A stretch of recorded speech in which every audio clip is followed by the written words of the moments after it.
Por cierto, que el abogado de Begoña Gómez ha presentado también una queja contra Peinado ante el Consejo General del Poder Judicial. ¿Por qué, María Álvarez?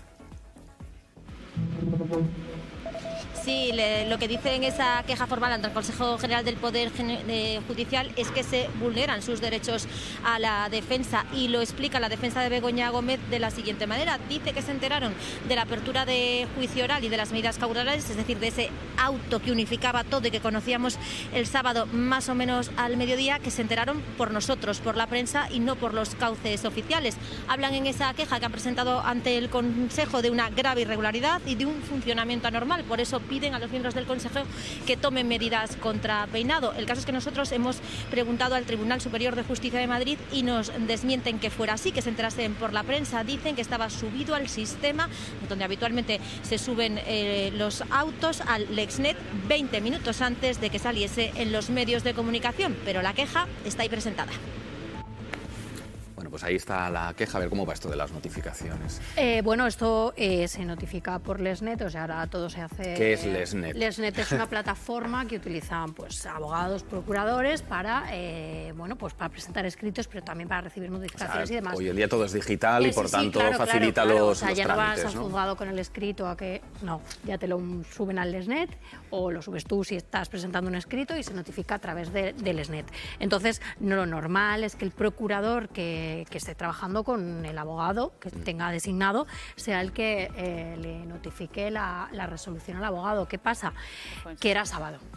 Es cierto que el sábado es día hábil porque estamos en instrucción y en instrucción son hábiles todos los días y horas del año.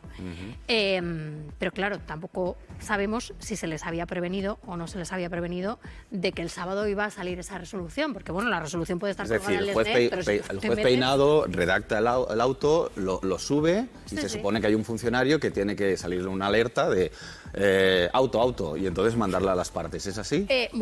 Está subido al Lexnet y tú te metes en el Lexnet. O sea, si a ti te han prevenido y te han dicho que ese auto va a salir, bueno, pues tú te metes en el Lexnet y sabes, y estás pendiente, ¿no?, de si sale, no sale y demás.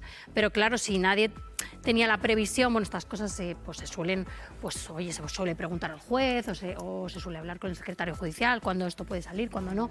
Entonces, bueno, si tampoco había esa previsión y nadie estaba pendiente porque era sábado.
Un juez de nombre Juan Carlos Peinado ha logrado el hito de irritar a todo el mundo a la vez, o a casi todo el mundo, con su delirante decisión del sábado de retirarle el pasaporte a Begoña Gómez a estas alturas. Dice, lleva 2 años investigándola, para evitar que se fugue con ayuda de sus escoltas. No es necesario saber leer los pozos del café o las entrañas de un animal sacrificado, ¿verdad?, para augurar que la Audiencia Provincial de Madrid dejará sin efecto una medida cautelar tan poco cautelosa, o que el Consejo General del Poder Judicial intentará hacer hoy algún gesto para sofocar la indignación que esta alusión a los guardaespaldas de Begoña ha generado en los sindicatos policiales. Un juez que sin base alguna y de manera bastante frívola atribuye a los escoltas la voluntad de colaborar en una fuga. El juez Peinado irritó a las defensas, irritó al gobierno, irritó a la policía e irritó a quienes, habiéndole perdonado ya tantos desatinos o abusos de poder en sus autos judiciales, este es el juez que llegó a atribuir a 2 testigos afirmaciones contrarias a las que habían hecho en su juzgado.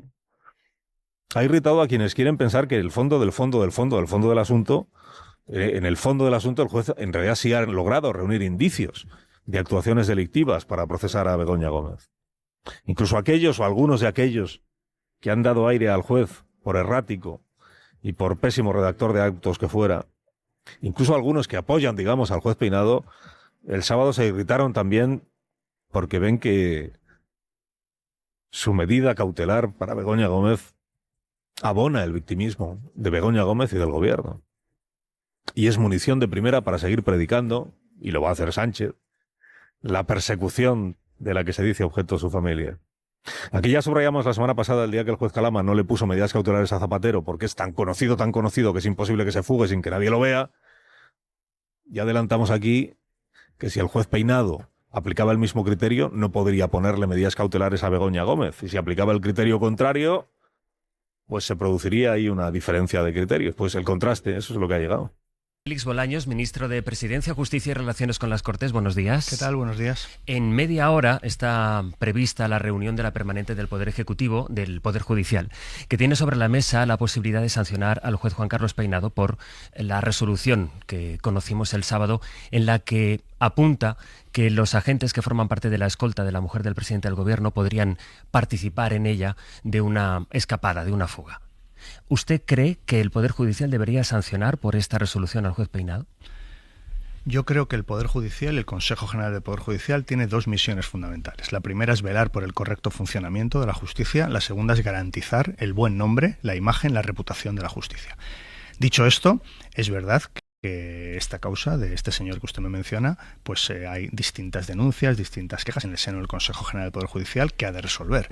Este órgano es un órgano absolutamente independiente del Poder Ejecutivo, absolutamente autónomo, y yo espero que tomen la decisión que corresponde, y si en este caso entienden que ha de hacer alguna corrección disciplinaria a este señor, pues que se haga. Y espero que tomen esa decisión mirando, por supuesto, lo que diga la ley, al objeto de acercarse y de cumplir lo que diga la ley, y también pensando en el buen nombre de la justicia. ¿Usted entendería que esta corrección disciplinaria ayudaría, si es que la decide, si es que la toma así esta decisión el Poder Judicial, ayudaría a preservar la imagen de independencia del Poder Judicial? Yo no quisiera inmiscuirme en la decisión que va a tomar el Consejo General del Poder Judicial. Tiene varias denuncias que están pendientes de resolverse. Creo que el Consejo ha de hacerlo, por supuesto, conforme a la ley. No me cabe duda que así lo hará.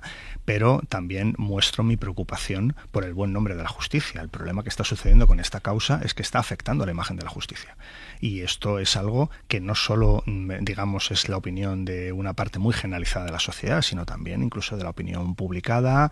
Ha sido transversal las críticas que ha recibido el auto del pasado sábado. Digo transversal en personas de derechas, personas de izquierdas, personas de todo tipo.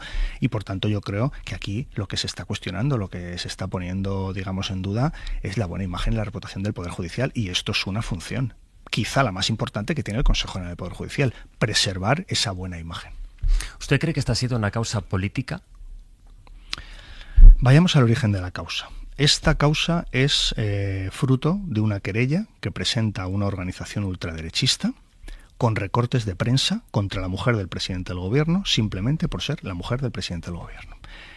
Conforme a la doctrina pacífica del Tribunal Supremo, esta causa se debió inadmitir el primer día.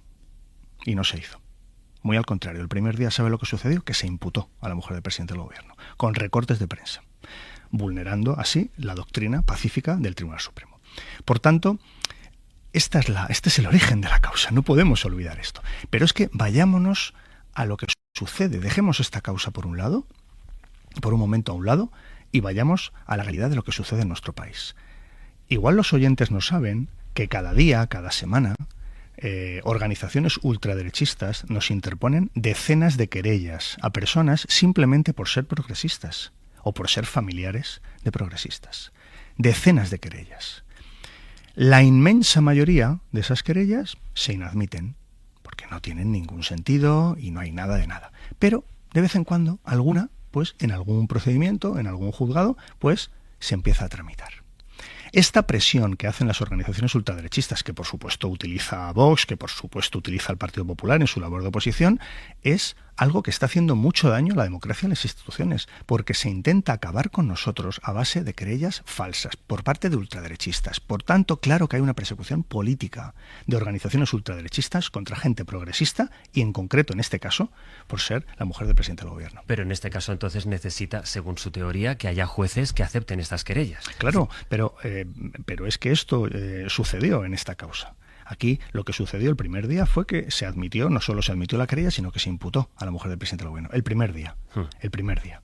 Y a partir de ahí, 2 años y medio, pues en una instrucción que yo creo que todo el mundo tiene una opinión bastante clara de lo que ha supuesto esta instrucción. ¿La suya es que en esta instrucción el juez ha prevaricado?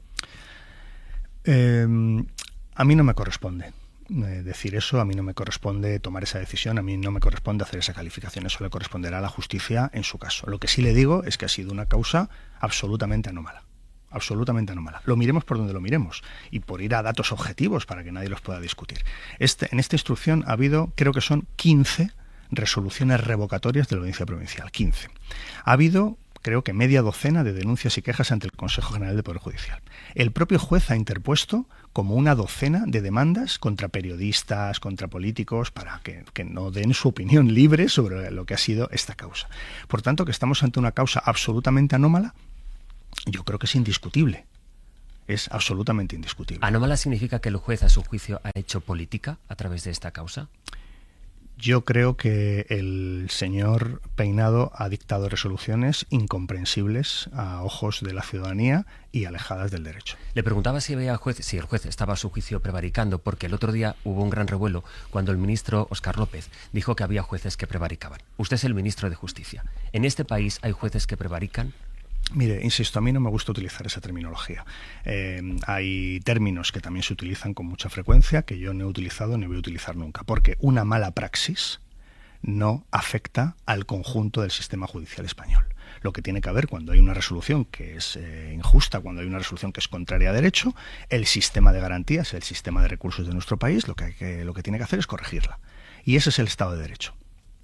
Y yo quiero también mostrar, incluso en días tan tristes como estos, donde hay resoluciones que nadie entiende, y cuando digo nadie, me refiero a que ha sido una resolución que la crítica ha sido transversal, absolutamente generalizada en medios de comunicación de derechas y de izquierdas, pues yo en este momento, con esta, digamos, tristeza que nos invade a los que creemos en la justicia, a los que creemos en el Poder Judicial, pues yo le tengo que decir que quiero mostrar confianza para que estas resoluciones judiciales sean revocadas por órganos superiores y quiero mostrar confianza en la justicia de nuestro país. De forma que entiendo que bajo su criterio el caso de Peinado es una excepción en todo el sistema jurídico español. Bueno, yo creo que la inmensísima mayoría de los jueces y magistrados de nuestro país hacen su tarea con rigor, con profesionalidad, con imparcialidad y con independencia. La inmensa mayoría de los magistrados y jueces de nuestro país. Y cuando hay alguna causa que tiene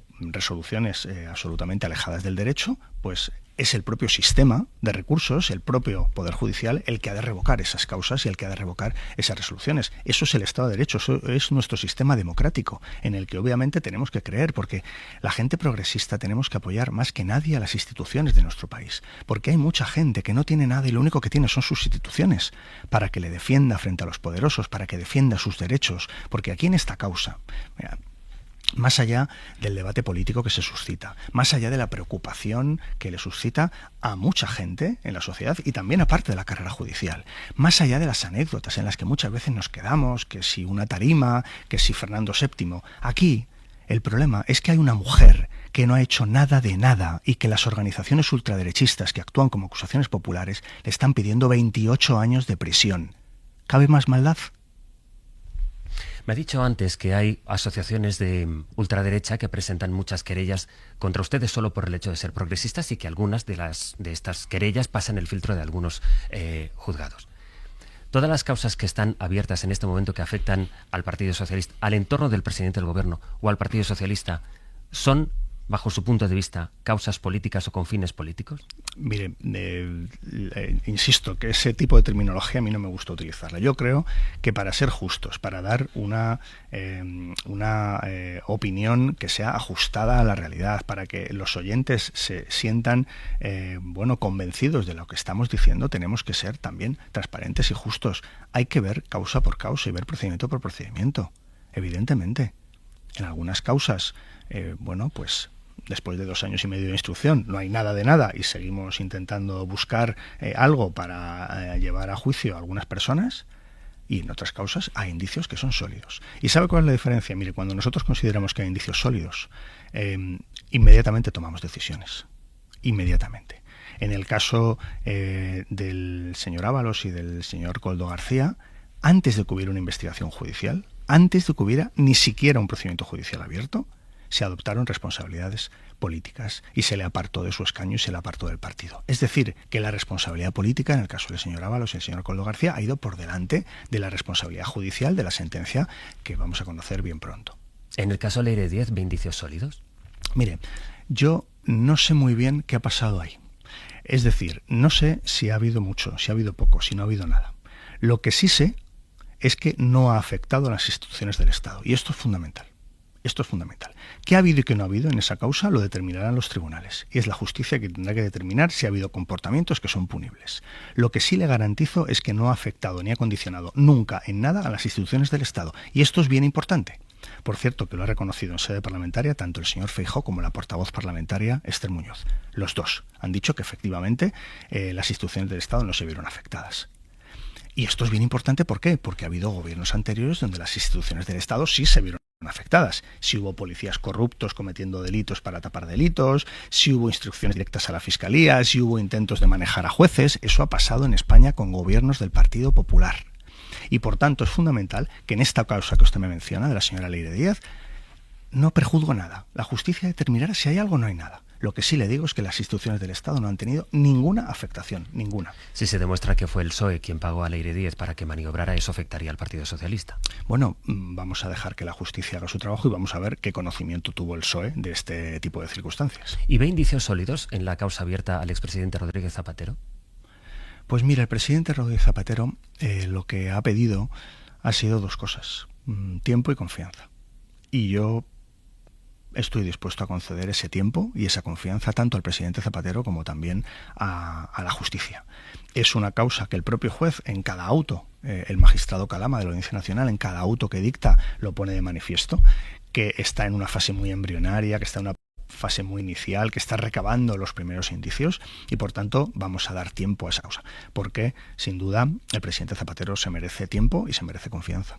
¿Usted cree que las joyas, en cuanto se aclare su origen, deberían ser donadas, debería donarlas a patrimonio, si las recibió como un regalo en virtud de presidente del gobierno? Pues en este asunto, insisto, él ha pedido tiempo. Pidió, de hecho, que no se produjera la declaración de la semana pasada con respecto a las joyas, porque él necesitaba más tiempo para explicar exactamente dónde venían, poder acreditarlo. Yo creo que es el momento de que esperemos y de que el propio presidente Zapatero pueda explicar lo que corresponda sobre esa circunstancia. ¿Y eso es comprensivo, como pareció ser el otro día el presidente del gobierno cuando dijo que 2007 no era lo mismo que la España actual y que no se podía juzgar si recibió y aceptó y se quedó unos regalos, si es que ese es el caso, con los criterios políticos o digamos éticos que hay actualmente en la sociedad? Bueno, la ley es de 2015.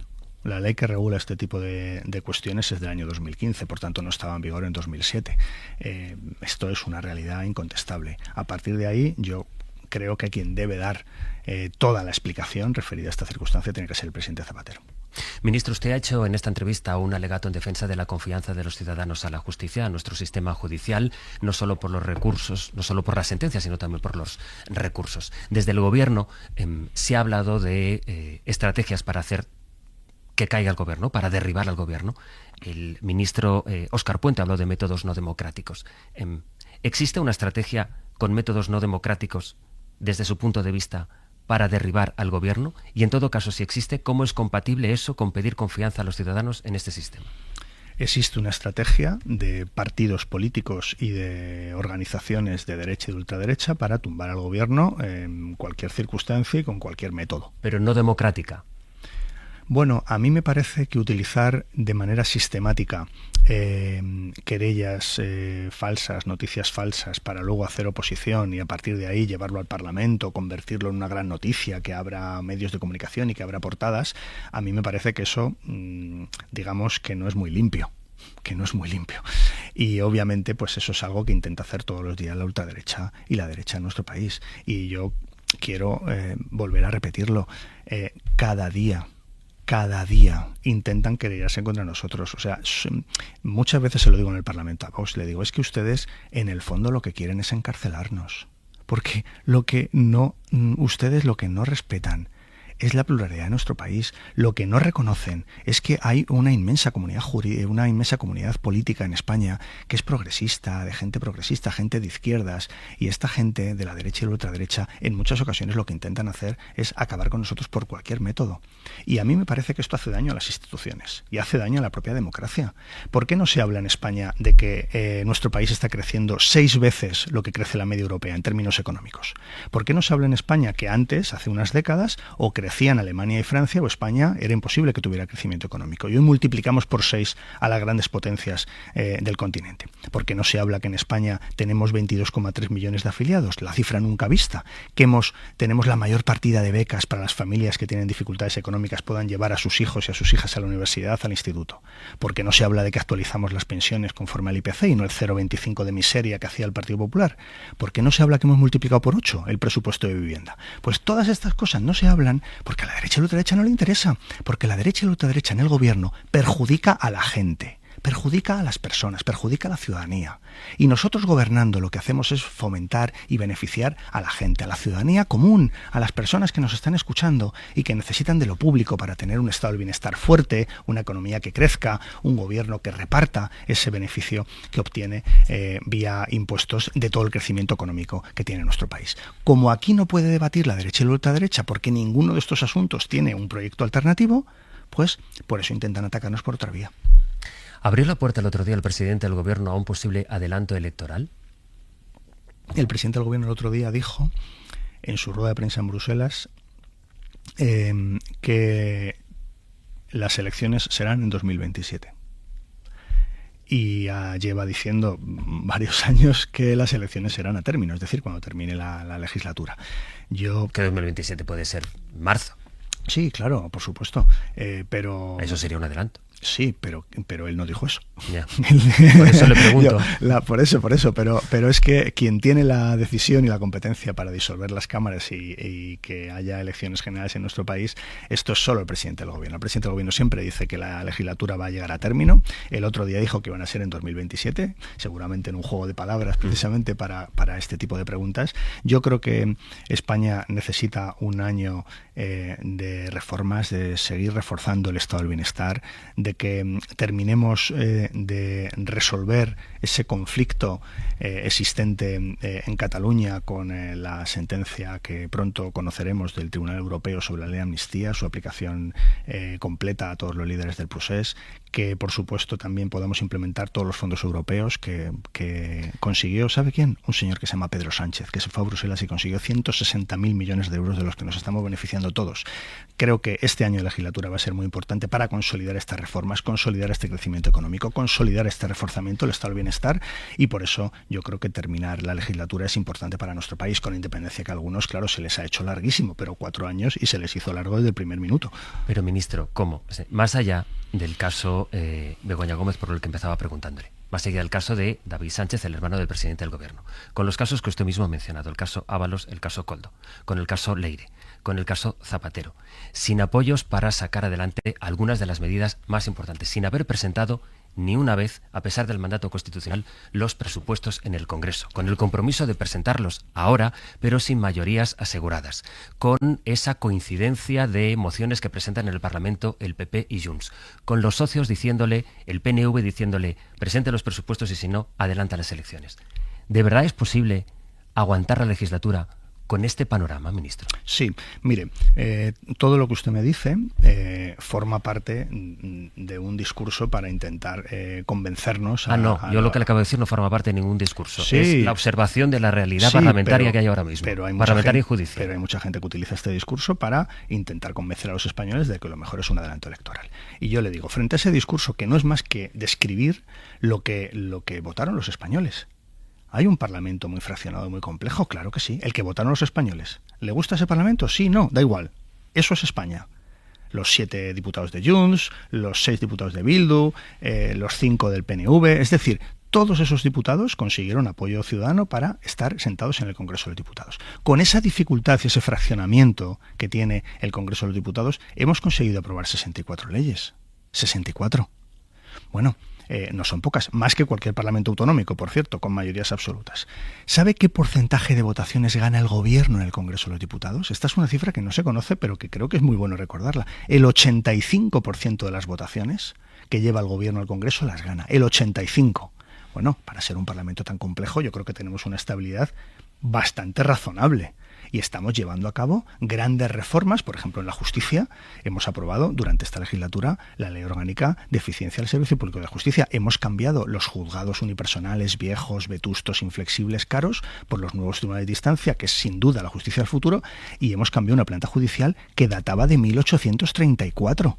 Y la hemos cambiado ahora en 2025, con esta mayoría parlamentaria, muy compleja, pero conseguimos ese acuerdo. Nuestra seña de identidad como gobierno, sobre todo en las relaciones con los grupos parlamentarios, es el diálogo, es el esfuerzo, es el trabajo. Claro que cada grupo parlamentario trata de sacar cabeza, de explicar su posición, de intentar tener protagonismo en la escena pública.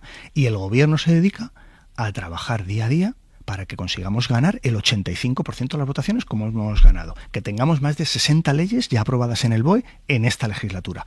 Creo que son unos resultados que ponen de manifiesto que por supuesto que la legislatura es viable y por supuesto que durante un año más será mejor para la ciudadanía.